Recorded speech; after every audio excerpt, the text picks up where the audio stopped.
quick one that I want to just bring up about this whole sort of meta point about like accelerating things and how being too risk averse or trying to be too safe actually leads to massive problems. So this happens around the world, but specifically I've got two use cases or two examples I can talk of, which is one in America and one in Australia. And so this is in regards to bushfires, right? So in Australia, we've got, good amounts of bushfire. We have a large landmass. A lot of it's desert, but we have, good amounts of bushland as well. And so historically, the indigenous people, the Aboriginals or the Aborigines of Australia would burn parts of the land to attract animals, and they would use it for hunting, right? But it was also a way of sort of terraforming or actually helping the land to become more fertile and more productive, right? Because of the way some of these, the plants or the vegetation works, okay? So the gum nuts are activated by fire, and that helps them seed and grow into big trees. Without the fire, they don't activate, they don't grow into these trees, right? But the main thing I want to talk about with this is the hunting. So the Aborigines would burn certain parts of the land, right? To essentially, destroy the land, right? And then what they would notice, what they obviously noticed was that fresh new growth would come, and it would be sort of bigger and better than it was previously. Now, this fresh growth that would come would attract the animals like the kangaroos and things like that, which would make it easier for them to hunt. But then a really awesome byproduct of that is that the land and the soil and that environment actually got bigger and better over time, more productive over time. Now, I saw it recently. So just before COVID, we had some major bushfires that, were humongous, okay? Now, the reason these big bushfires ended up happening is because in Australia, we've restricted the ability for people to burn or backburn or burn off land, right? So you have to meet, there has to be the perfect conditions for you to be able to burn off, okay? So if there aren't the exact perfect conditions, because it's too dangerous otherwise, it's too dangerous to burn off, then you're not allowed to burn off. So what happens when you don't burn off? Well, all of that biomass, right, those plants, that vegetation, builds up, okay, to the point where it only takes one spark, and then that whole motherfucker's on fire. And then you have these huge fires that are out of control. So in trying to keep everybody safe, ends up creating a long tail risk down the track because we have all of this biomass that can then go up in flames.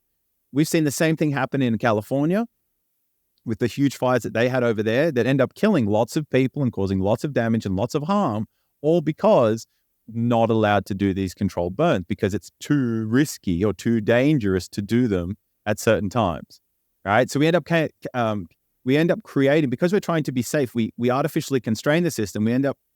We end up creating these long tail risks that are way worse than those little ones along the way. Okay. And then the next one I want to bring up about climate change is, I don't know how accurate this is, but I did read something about the remember the pipeline that got blown up, the Russian Nord Stream? Yeah, Nord Stream. Yeah.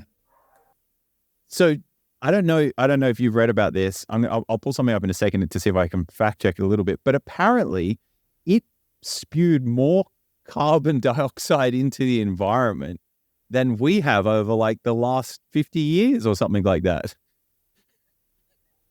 Just that one thing. I'm just going to, yeah. Have you heard about that? I didn't hear that, no, but I'm still questioning who, it's not like we're going to find out, but it's still up in the air who blew it up, right? Was it the Russians? Was it Americans? Was it Ukrainians? I'm pretty sure it was, yeah. Well, they seem to think that it was likely that it was the Americans working with some other people. Right. But yeah, we're not going to really find out. But there was that text message from one of the UK, someone high up in UK politics that was like, it's done, moments after it happened. And so there might be some collusion or whatever. But anyway, why isn't anybody like, why isn't that mainstream news? You know, like, you know what I'm saying? No, Anyway, so I'm just quickly going to pull that up. All right. To fact check. But no, it's so annoying because the same people that are telling us to use less are the ones flying private jets and blowing up fucking pipelines. So it's difficult to really comprehend or really sort of understand what's going on. Well, I mean, we kind of do have an understanding of what's going on. This pushes sort of to more power, more control, and taxes. Okay, so take this with a grain of salt because it is from, well, actually, it's interesting. This is from Al Jazeera. The Nord Stream pipeline from Russia to Germany on Thursday was pumping huge volumes of methane into the Baltic Sea as well as the atmosphere, as much as 5 times more than escaped in the Aliso Canyon disaster, the largest known terrestrial release of methane in U.S. history. Okay, so it's a lot of methane. Wow. Worst case scenario is estimated to be 778 million cubic meters of gas leaked, according to the Danish government. Okay. Yeah, so it sounds like a huge environmental disaster. Like that's crazy. Okay, yeah. So methane is a major contributor to climate change, responsible for a significant share of the climate disruption people are already experiencing. So yeah, they're playing into this whole narrative. That is because it is 82.5 times more potent than carbon dioxide at absorbing the sun's heat and warming the earth. Somebody from the environmental group called this a catastrophic event. Anyway, so this kind of stuff is also like interesting to me because, again, like you mentioned previously, they're trying to put the onus on us as people when each of our individual actions is like a drop in the ocean compared to some of these big things and some of the actions that these power structures do, you know, like how did we get putting all this carbon in there? Well, it's because all of these people previous to us had been doing it. And so now all of a sudden everybody has to be responsible for that. And I think it's a dumb game to get stuck in.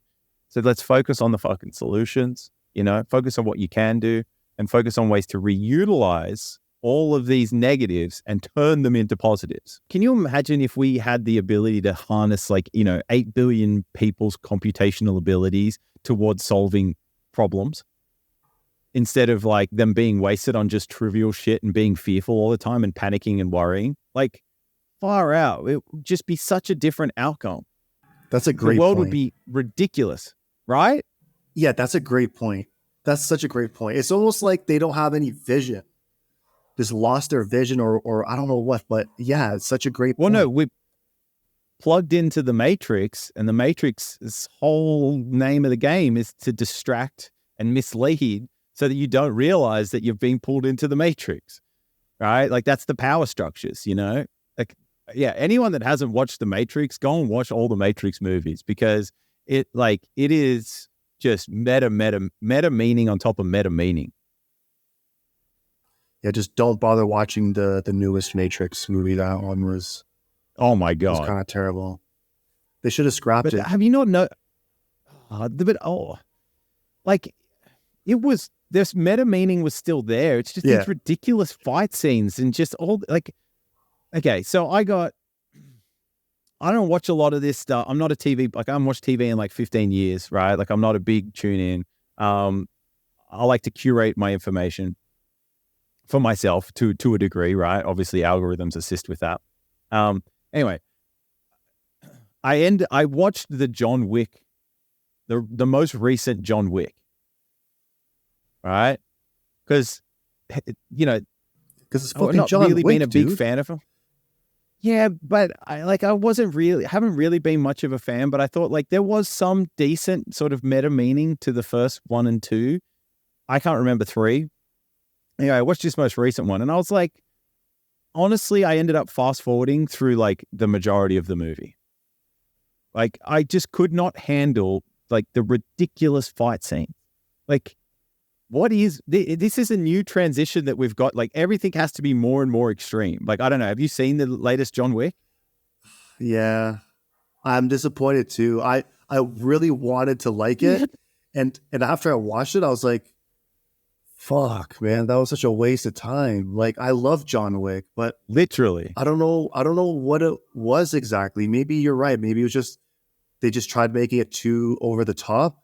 But I feel that way about most movies now. Like, I sometimes I try and force myself to watch a movie that I think will be cool. And after it's done, I'm like, that was such a fucking waste of time. God damn. Yes. But I think that what's happening, like, so again, with that, the last Matrix and the last John Wick, is that, like, that it's got to be this, there's got to be so much drama and stimulation. I think it's because people are becoming desensitized to that because we're getting it everywhere. Like, it's in the news, it's in the movies, it's everywhere. And just take a step back, realize that it's not productive to be worked up in these states, to get angry and do it. Like, if you get angry about it, it's okay to be angry for a moment, but then focus on what will practically solve that or stop that. And that's working towards the solution, right?